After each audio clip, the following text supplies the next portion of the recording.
Maka di kesempatan subuh menjelang pagi hari ini kita memohon kepada Allah Subhanahu wa taala agar Allah sempurnakan nikmatnya kepada kita di dunia, di alam barzakh dan kelak sampai di akhirat. Amin amin ya rabbal alamin.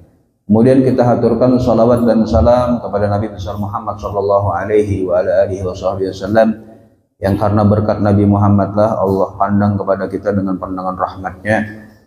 Karena berkat Nabi Muhammad SAW lah Allah Subhanahu wa taala memberikan kita jalan yang terbaik, dan mudah-mudahan juga karena berkat Nabi Muhammad juga Allah selamatkan kita di dunia, Allah selamatkan kita di alam barzakh, dan Allah selamatkan kita kelak di akhirat, dengan harapan mudah-mudahan kita dikumpulkan di tempat yang penuh keberkahan dan kemuliaan ini di dunia, kelak kita di surga dikumpulkan bersama Nabi besar Muhammad sallallahu alaihi wasallam. Amin amin ya rabbal alamin. Kita haturkan salawat dan salam kepada Nabi besar Muhammad sallallahu alaihi wasallam beserta keluarga, sahabat, pengikut, pecinta dan keturunan beliau sampai hari kiamat. Para hadirin hadirat yang dirahmati oleh Allah Subhanahu wa taala, bahwasannya kita sekarang berada di bulan Dzulhijjah. Itu bulan yang penuh keberkahan, bulan yang mulia, bulan yang sungguh luar biasa, yang di dalamnya terdapat ibadah haji, yang mana saudara-saudara kita sebagian sudah pulang ke tanah air mereka dalam keadaan selamat. Mudah-mudahan amal ibadah mereka diterima oleh Allah Subhanahu wa taala. Begitu pula amal ibadah kita juga diterima oleh Allah Subhanahu wa taala, dan segala dosa kita diampuni oleh Allah Subhanahu wa taala, dan mudah-mudahan kita senantiasa di dalam keridhaan Allah Subhanahu wa taala. Amin ya rabbal alamin. Adapun kita yang tidak menunaikan ibadah haji adalah kita melakukan ibadah kurban, yang mana di antara hikmah-hikmah ibadah kurban itu sangat banyak sekali, sangat luar biasa sekali. Walaupun sudah kita menunaikan ibadah kurban, tapi tidak salah juga kita mengambil hikmah-hikmah, pelajaran-pelajaran yang terdapat di dalam ibadah kurban. Ibadah kurban adalah ibadah yang sudah Allah tetapkan, Allah syariatkan untuk umat manusia, bukan saja bagi umat Nabi besar Muhammad SAW, bukan saja kepada Nabi Ibrahim saja, tapi juga terlebih dahulu dilaksanakan oleh keturunan Nabi Adam alaihi salatu wassalam, yang Allah Subhanahu wa taala kisahkan di dalam Al-Qur'an, yang mana terdapat di dalam surah Al-Maidah. Allah Subhanahu wa taala berfirman, "Watlu 'alaihim naba'a ibnai Adam bil haqq." Ini kita ambil hikmah di dalam kejadian yang mana Nabi Muhammad sallallahu alaihi wasallam itu diperintahkan untuk menyampaikan, untuk membacakan, untuk menceritakan kisah tentang kedua anak Nabi Adam. Pasti ada rahasia di dalam kisah tersebut, pasti ada keberkahan di dalam kisah tersebut, sehingga Allah perintahkan Nabi besar Muhammad SAW, watlu alaihim, watlu ya Muhammad, bacakan wahai Muhammad, ceritakan wahai Muhammad, kisahkan kepada mereka wahai Muhammad, yaitu kepada kaumnya. Itu juga kita sebagai umat Nabi besar Muhammad SAW hendaknya mengetahui kabar tersebut, yaitu kabar tentang apa? Naba abnai Adam bil haq, yaitu kisah tentang kedua anak Adam, yang mana kisah tersebut adalah kisah yang hak, ya, kisah yang benar. Tidak ada keraguan di dalam kisah tersebut. Apa kisahnya? Yaitu il qarraba qurbanan. Ketika kedua anak Adam ini berkurban, yaitu Qabil dan Habil. Qabil dan Habil ini berkurban. Kalau kita perhatikan tafsir, di antaranya tafsir Jalalain, ya, salah satu di antara kedua anak Adam ini ada yang dia berkebun, ada dia yang berternak. Yang berkebun dia berkurban dengan tumbuh-tumbuhan yang dia tanam, buah-buahannya, sayur-mayurnya itu dikurbankan. Tujuannya berkurban adalah apa? Untuk mendekatkan diri kepada Allah Subhanahu wa taala dengan harta yang dia miliki. Adapun Habil itu Qabil yang berkebun. Adapun Habil dia beternak, maka dia kurbankan hewan ternaknya yaitu seekor domba.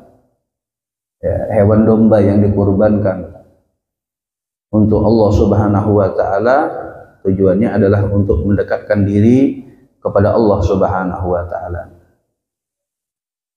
Idz qarraba qurbanan, ketika mereka berkurban itu mendekatkan diri kepada Allah Subhanahu wa taala dengan hewan kurbannya, dengan sayur-mayurnya.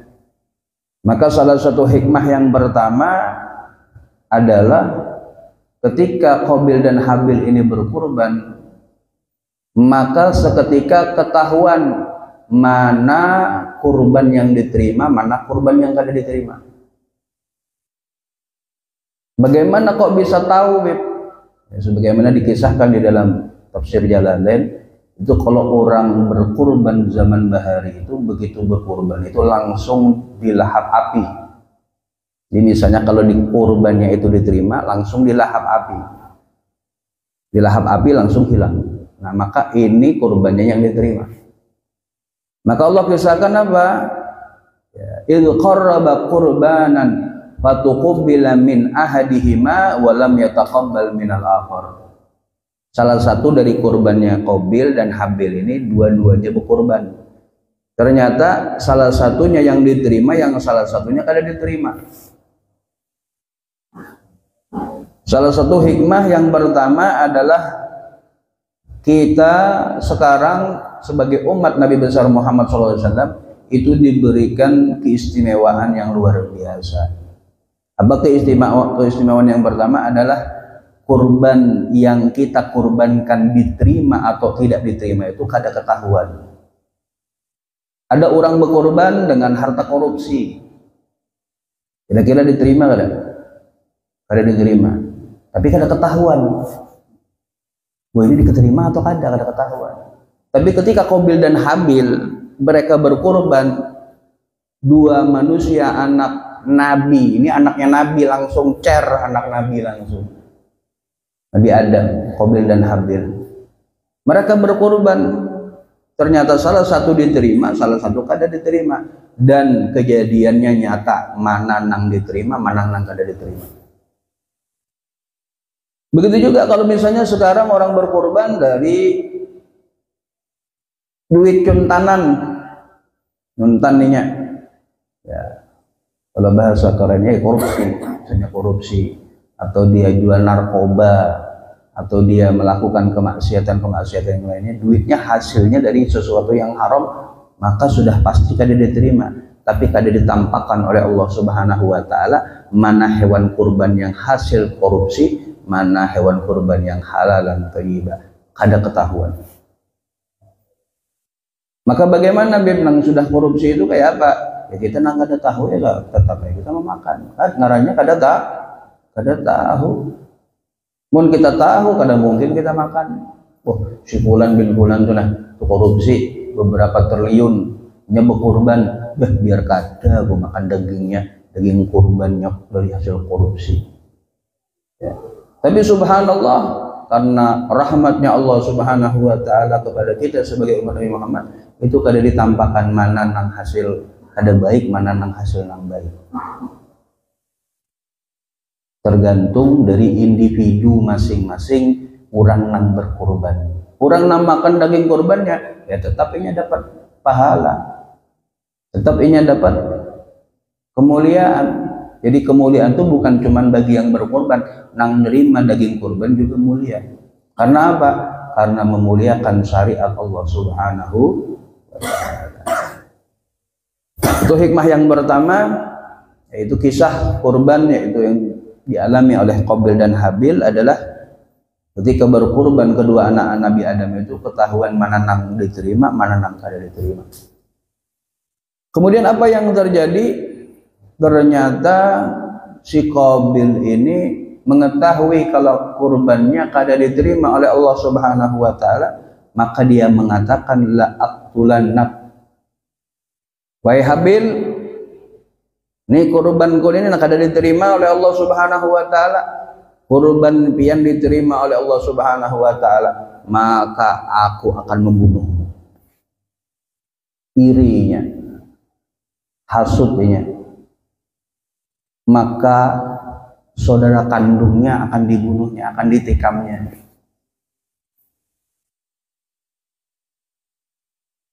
Maka si Habil mengatakan kepada Qabil, qala innama yataqabbalullahu minal muttaqin.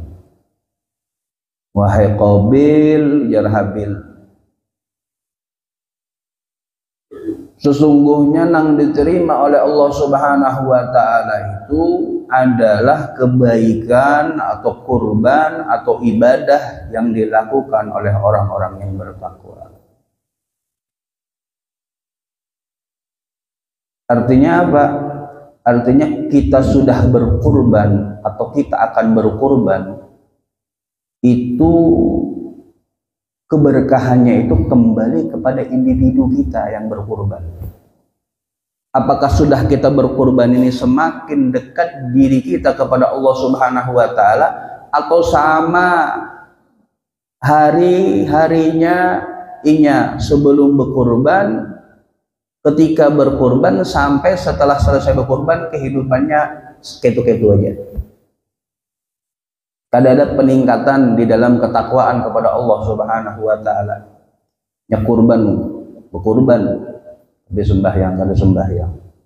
Nya berkurban, tapi masih nya korupsi. Nya berkurban, tapi nya tetap menguli orang.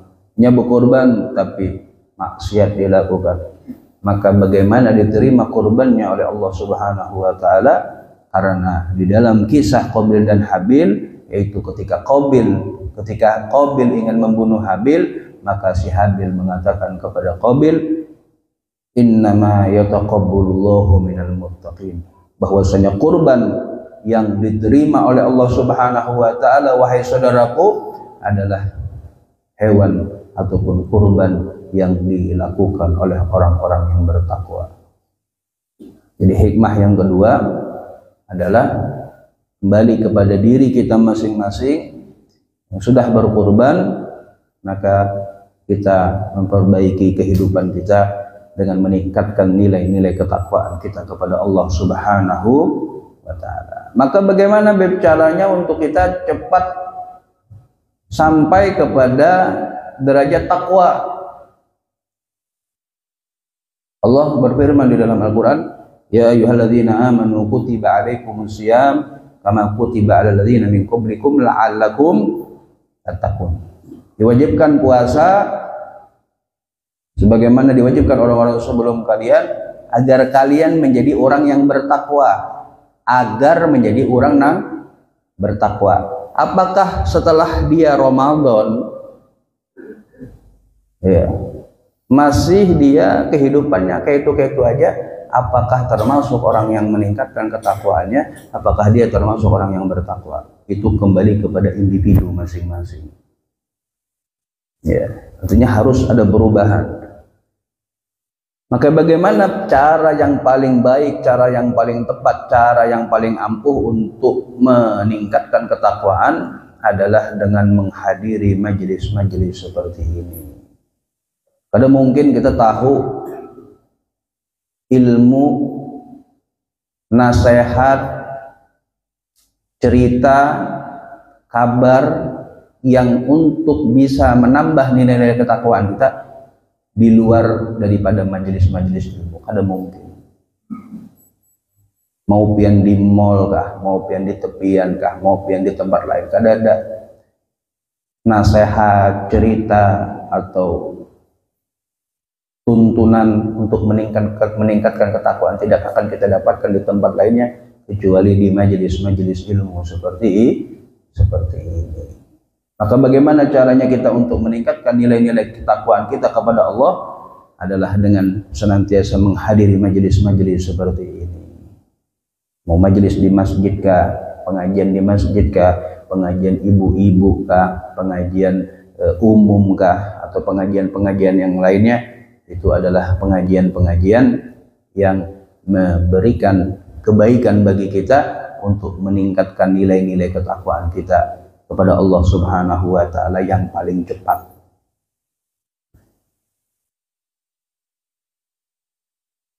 Maka dilanjutkan oleh Allah Subhanahu wa taala kisah tersebut. Maka si Habil mengatakan kepada Qabil, la in basatta ilayya yadaka litaqtulani. Wahai Qabil, jar Habil, kalau pian menyodorkan pisau pian ingin menikam ulun, badik pian hendak pian sodorkan untuk menikam ulun, untuk membunuh ulun, ma ana bibasiti yadayya ilaika liaqtulaka. Maka aku kada akan menikam aku, kada mungkin aku akan menikam balik. Ikam hendak membunuh aku, maka aku tidak akan membalas tikaman pian wahai Qabil, ujar Habil. Mengapa Habil bisa menjadi orang yang seperti itu? Mun kita ada orang hendak mukul kita, pasti kita balas mukul. Orang hendak nikam kita, pasti akan kita lawan. Dan kita tikam juga, mana badiknya nang ditikam kan, pak, nang nikam malahan kalau ada hebat-hebat silatnya, malahnya kita tikam. Ya, senjata makan tuh, bang. Ya, tapi ternyata apa? Si Habil mengatakan, la in basatta ilayya yadaka litaqtulani ma ana bibasiti yadayya ilaika liaqtulaka. Ya. Kalau pian sodorkan pian hendak nikam aku, hai dingsan aku, Qabil, jar Habil, ulun kada akan balas menikam pian lagi. Mengapa seperti itu? Ternyata kuncinya adalah inni akhafullahu rabbal alamin. Aku tidak akan menikam pian. Kalau pian nikam ulun kada akan balas nikaman pian. Kenapa? Karena aku takut kepada Allah Subhanahu wa taala, Tuhan alam semesta yang mengetahui sesuatu yang ada di alam semesta. Artinya kunci ketakwaan, kunci kita untuk bisa selamat dunia sampai akhirat adalah senantiasa kita menyadari bahwasannya Allah Subhanahu wa taala senantiasa memperhatikan apa yang kita lakukan. Ya. Bisa aja si Habil itu menikam balik, membalas tikamannya si Qabil. Ya. Tapi apa yang di dalam hati si Habil adalah inni akhafullah. Aku takut kepada Allah Subhanahu wa taala. Kenapa pian takut wahai Habil? Adalah karena Allah senantiasa melihat ulun. Allah senantiasa memantau ulun. Allah Subhanahu wa taala senantiasa mendengar apa yang kita ucapkan. Allah melihat apa yang kita lakukan. Oleh karena itu, salah satu keberkahan bulan suci Ramadan itu bujur-bujur kita orang nang bertakwa saat Ramadan. Kita praktekkan ayat ini ketika bulan suci Ramadan. Inni akhafullahu rabbal alamin. Aku tuh takut benar lawan Allah Subhanahu wa taala. Kalau kita puasa Ramadan, ya, puasa Ramadan kita bisa makan. Kalau lagi siang bisa kita makan. Makan masuk ke kamar, ya bini gak ada, kepanakan gak ada. Nah, mana sahur tadi itu sisa tadi dibawa ke kamar dimakan. Tapi kadang kita lakukan, kenapa? Kenapa kadang kita lakukan? Adalah karena Allah melihat kita. Memang bini kita kadang melihat kita, memang suami kita kadang melihat kita, memang anak kita kadang melihat kita, memang kuitan kita kadang melihat kita, tapi Allah melihat kita. Maka itu salah satu hikmah yang Allah Subhanahu wa taala, di antara hikmah-hikmah yang bisa kita jabarkan di dalam pertemuan yang penuh keberkahan dan kemuliaan ini adalah yang pertama, segala apa kebaikan yang kita lakukan tidak akan nampak mana nang diterima, mana nang kada diterima oleh Allah Subhanahu wa taala bagi kita sebagai umat Nabi besar Muhammad SAW. Artinya kalau diterima alhamdulillah, kada diterima kita memohon kepada Allah agar diterima oleh Allah Subhanahu wa taala. Oleh karena itu ketika Nabi Ibrahim sudah menyelesaikan dinding-dinding Ka'bah, ya, sudah dinaikkan dinding-dinding Ka'bah, sudah terbentuk kotak dinding Ka'bah itu sudah terbentuk Ka'bah kotak, maka Nabi Ibrahim mengatakan apa? Rabbana taqabbal minna innaka antas samiul alim wa tub alaina innaka antat tawwabur rahim.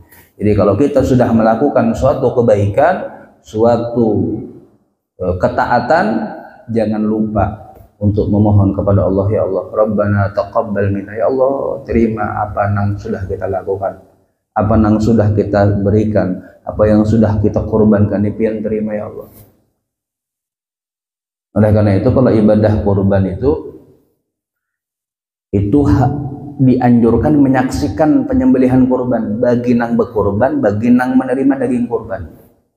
Kenapa, Bib? Karena di saat penyembelihan kurban itu waktu yang mustajab, doa itu dikabulkan oleh Allah Subhanahu wa taala. Bagi nang berkurban berdoa, ya Allah, mudah-mudahan ulun tahun depan bisa berkurban lagi ya Allah, mudah-mudahan ulun sehat panjang umur, berdoa ketika berkurban. Nang nerima daging kurban juga berdoa, ya Allah, mudah-mudahan nang si fulan nih, si haji ini menang berkurban, pian berikan sehat panjang umur, bisa tahun depan bisa berkurban lagi, dan ya Allah lapangkan rezeki ulun sehingga ulun bisa berkurban tahun depan. Ya, sungguh luar biasa ibadah kurban. Ya, mudah-mudahan Allah Subhanahu wa taala melapangkan rezeki kita, memanjangkan umur kita, menyehatkan tubuh kita sehingga tahun depan kita bisa berkurban lagi. Amin ya rabbal alamin. Para hadirin hadirat yang dirahmati oleh Allah Subhanahu wa taala, beberapa hari lagi kita akan masuk di tahun baru Islam, yaitu bulan Muharram. Bulan yang penuh keberkahan, bulan yang sungguh mulia, yang mana bulan Muharram ditetapkan oleh para sahabat, para tabi'in, bahwasanya bulan Muharram adalah bulan pembuka tahun Hijriyah, tahun umat Islam, yang mana tahun Hijriyah ini diawali di masa-masa penyusunan, penetapan penyusunan tahun Hijriyah ini dilakukan di masa kekhalifahan Sayyidina Umar bin Khattab. Jadi zaman Rasulullah gak ada kalender. Ya, jadi kalau misalnya hendak tahu ini tahun berapa zaman Nabi itu disesuaikan dengan tahun-tahun yang berkaitan dengan kejadian-kejadian. Ya, seperti apa? Ada namanya zaman Rasulullah lahir itu dinamakan tahun apa? Tahun gajah. Jadi lahirnya Nabi itu di tahun gajah. Kenapa? Karena ada peristiwa yang luar biasa yang terjadi di tahun tersebut, yaitu ingin menghancurkan Ka'bah. Ya, para tentara gajah. Ya. Alam tara kaifa fa'ala rabbuka bi ashabil, itu Allah abadikan di dalam Al-Qur'an. Itu lahir tahun lahirnya Nabi. Jadi setelah itu misalnya ada nang lahir setelah tahun gajah itu, maka dipadahkan apa? Oh, si Fulan bin Fulan ini lahir 2 tahun setelah tahun gajah. Ya. Kemudian setelah tahun gajah, tahun kelahiran Nabi, ada peristiwa yang luar biasa lagi. Yang setelah itu yaitu tahun nubuwah. Ya, tahun kenabian, yaitu usia Nabi pada saat itu usia 40 tahun. Jadi yang berkaitan tahun-tahun sebelum kenabian atau setelah kenabian, kalau ada orang lahir sebelum kenabian, tahun kenabian atau setelah kenabian, itu dinamakan, oh, si Fulan bin Fulan lahirnya tahun apa? Oh, Fulan bin Fulan itu lahirnya 2 tahun setelah tahun kenabian. Artinya tahun kenabian saat ini 2 tahun setelahnya itu ada orang lahir, dinamakan tahunnya lahir apa? Tahun 2 tahun setelah kenabian. Ya. Kemudian berterus tahun demi tahun sampai wafatnya Nabi Muhammad Shallallahu Alaihi Wasallam. Kemudian Sayyidina Umar bin Khattab ya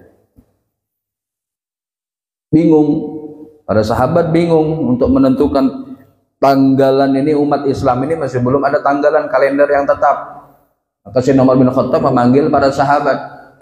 Ya, panggil para sahabat, panggil para tabi'in. Ayo kita rapat. Kita ingin menentukan tahun baru bagi kita umat Islam. Kapan kita mulai tahunnya? Ada yang pada kayak apa kalau kita mulai tahunnya, tahun nolnya itu ya di tahun kelahiran Nabi Muhammad SAW. Kayak apa yang lainnya? Apa ada usulan yang lainnya? Ada lagi. Wahai Amirul Mukminin, ulun bu usul. Apa pian usul? Kita awali tahun nolnya itu pada saat apa? Pada saat tahun kenabian. Itu 40 tahun setelah tahun gajah. Ada yang ada yang usul lagi. Ulun usul wahai Amirul Mukminin. Apa usulan pian? Kita awali tahun nolnya itu di tahun hijrahnya Nabi Muhammad SAW. Bagaimana sahabat yang lainnya? Yang lain yang pertama tahun kenabian. Kenapa pian? Alasan pian kita awali tahun hijriah kita di tahun gajah. Iya, karena tahun itu tahun lahirnya Nabi Muhammad SAW, dan Allah abadikan peristiwa yang luar biasa, yaitu tentara gajah ketika ingin menyerang daripada Ka'bah Mukarramah. Yang tahun kenabian, bagus tahun kenabian wahai Amirul Mukminin. Kenapa? Karena di tahun itu Allah mengutus Nabi kita Muhammad SAW sebagai Nabi pada usia 40 tahun. Jadi 40 tahun setelah tahun gajah. Pian bang apa? Ulun bagusnya tahun hijriyah. Kenapa alasan pian? Iya, karena tahun tersebut mulai Allah tampakkan yang mana yang hak, yang mana yang batil. Maka bagaimana wahai Amirul Mukminin, kita awali tahun baru kita itu di tahun hijrahnya Nabi Muhammad Shallallahu Alaihi Wasallam. Maka sudah sepakat para sahabat, rapat. Setelah rapat ternyata ditentukan tahun nol. Ya, tahun nolnya itu yaitu tahun hijrahnya Nabi kita Muhammad SAW dari Mekah ke Madinah. Kemudian tahunnya kita awali bulannya dari mana? Amirul Mukminin, kayak apa kalau kita awalinya dari bulan kelahiran Nabi? Apa bulan Rabiul Awal, kayak apa? Apa alasannya Rabiul Awal? Ya karena bulan itu lahirnya Nabi, kita awali di bulan itu. Ya, bulan pertamanya Rabiul Awal. Ada yang usulan lagi? Wahai Amirul Mukminin, kayak apa kalau kita awali tahunnya di bulan Rajab aja? Kenapa bulan Rajab? Ya karena ada peristiwa Isra wal Mi'raj Nabi Muhammad. Ya. Ada usulan lagi? Amirul Mukminin, ulun usul.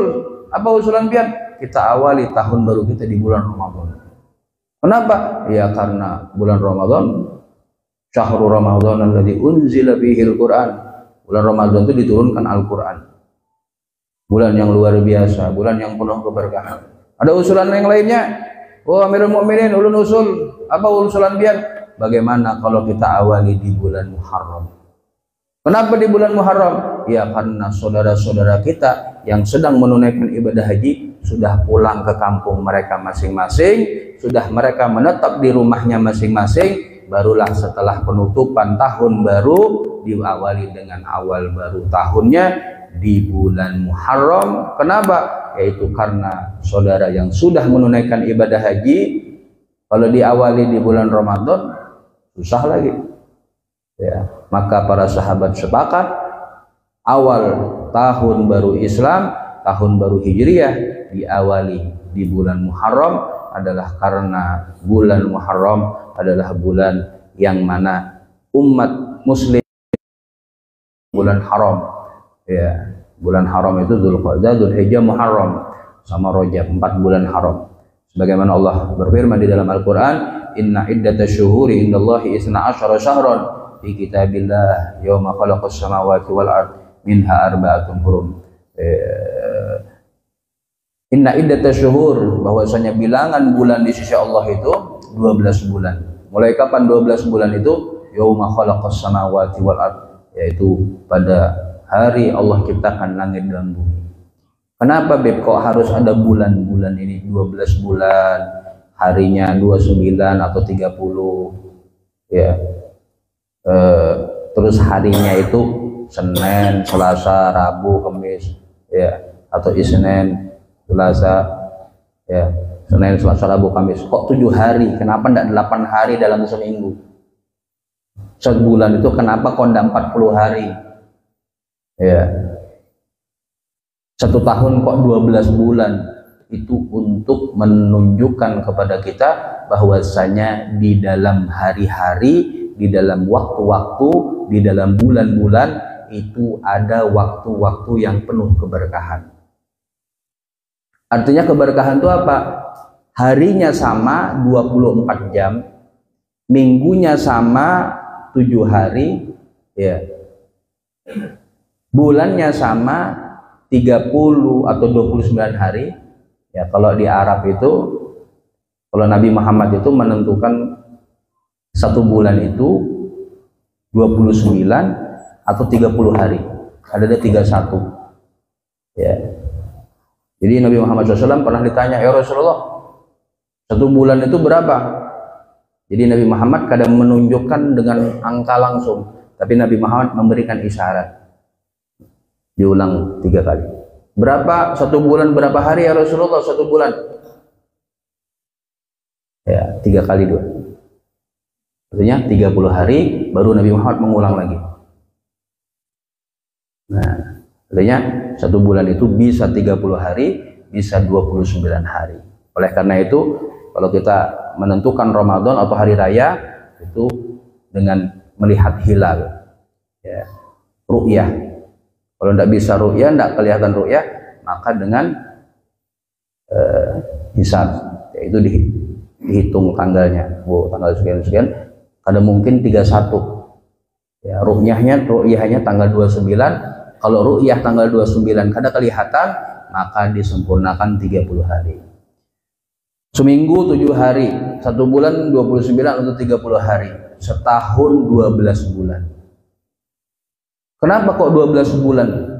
Ya, karena sudah ditentukan oleh Allah Subhanahu wa taala. Mulai Allah ciptakan langit dan bumi itu sudah ditentukan 12 bulan.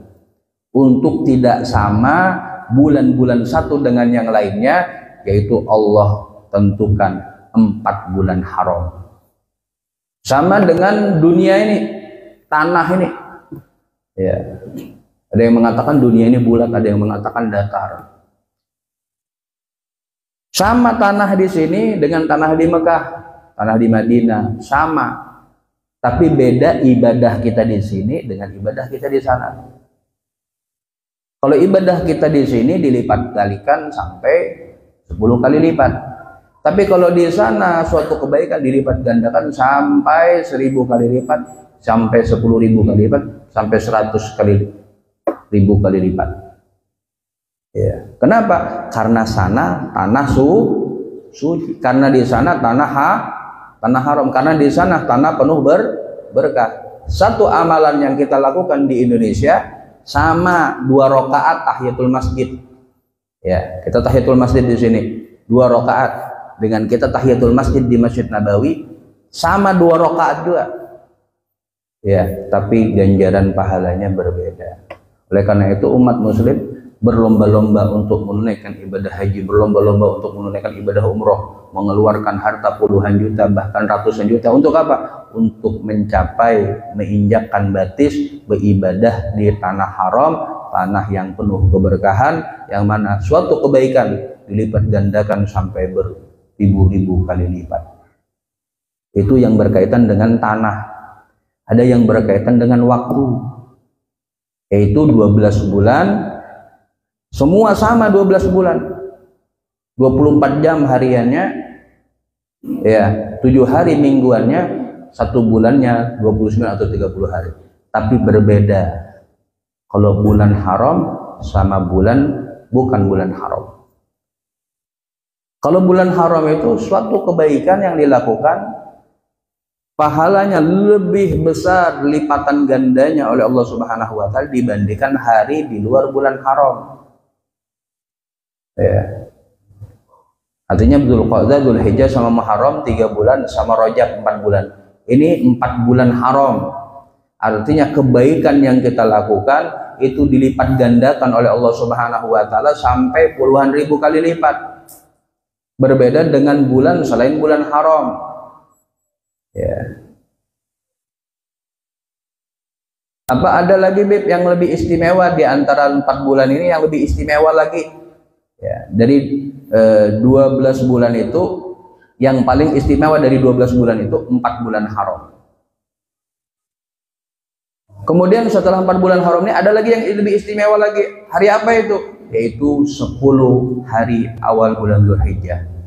Ya, sudah kemarin kita 10 hari awal bulan Dzulhijjah itu dilipat gandakan 700 kali lipat, ya, sampai 1000 kali lipat, ya, kebaikan yang kita lakukan 10 awal bulan Dzulhijjah. Yaitu Allah jadikan sumpah di dalam Al-Quran, wal asri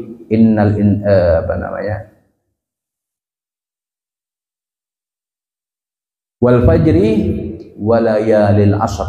Ya, demi waktu fajar dan 10 malam. 10 malam itu paling banyak ulama mengatakan 10 malam itu adalah 10 malam dari awal bulan Dzulhijjah yang sudah kita lewat. Mudah-mudahan Allah sehatkan kita, panjangkan umur kita untuk bisa kita masuk ke dalam bulan Dzulhijjah tahun depan dalam keadaan yang lebih baik, dalam keadaan yang penuh keberkahan dari Allah Subhanahu wa taala.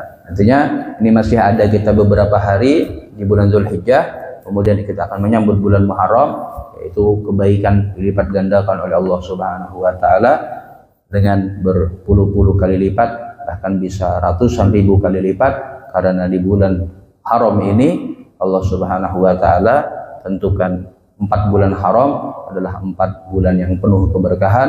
Fala tadlimu fihinna anfusakum, jangan kalian menzalimi diri kalian, ya, jangan melakukan maksiat, perbanyaki ketaatan kepada Allah Subhanahu wa taala, karena ketaatan akan dilipat gandakan oleh Allah Subhanahu wa taala berkali-kali lipat. Ya.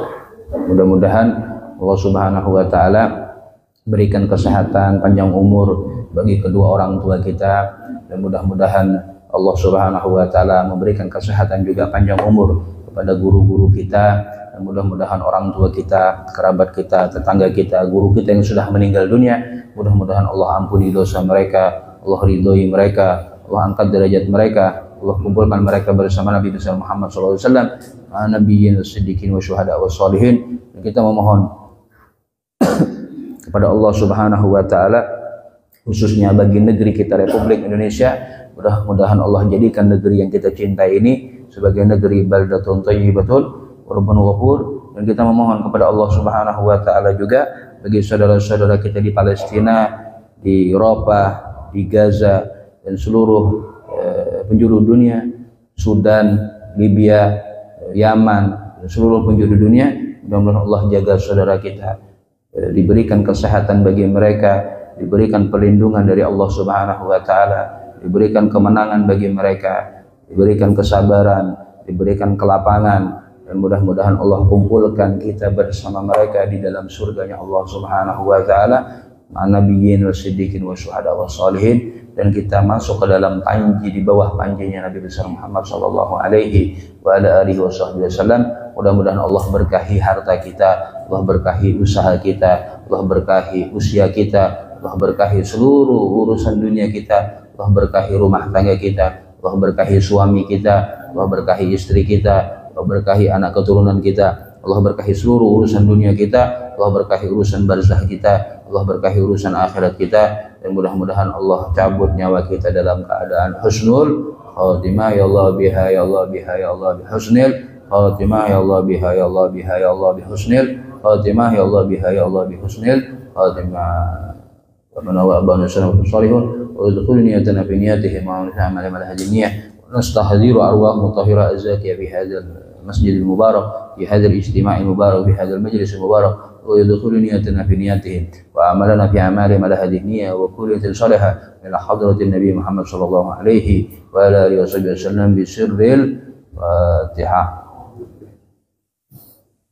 الحمد لله رب العالمين الرحمن الرحيم مالك يوم الدين إياك نعبد وإياك نستعين اهدنا الصراط المستقيم صراط الذين أنعمت عليهم غير المغضوب عليهم ولا الضالين آمين. Mungkin ini dulu yang bisa kami sampaikan, kurang lebihnya kami minta maaf. Hadza minni tsumma assalamu alaikum warahmatullahi taala wabarakatuh.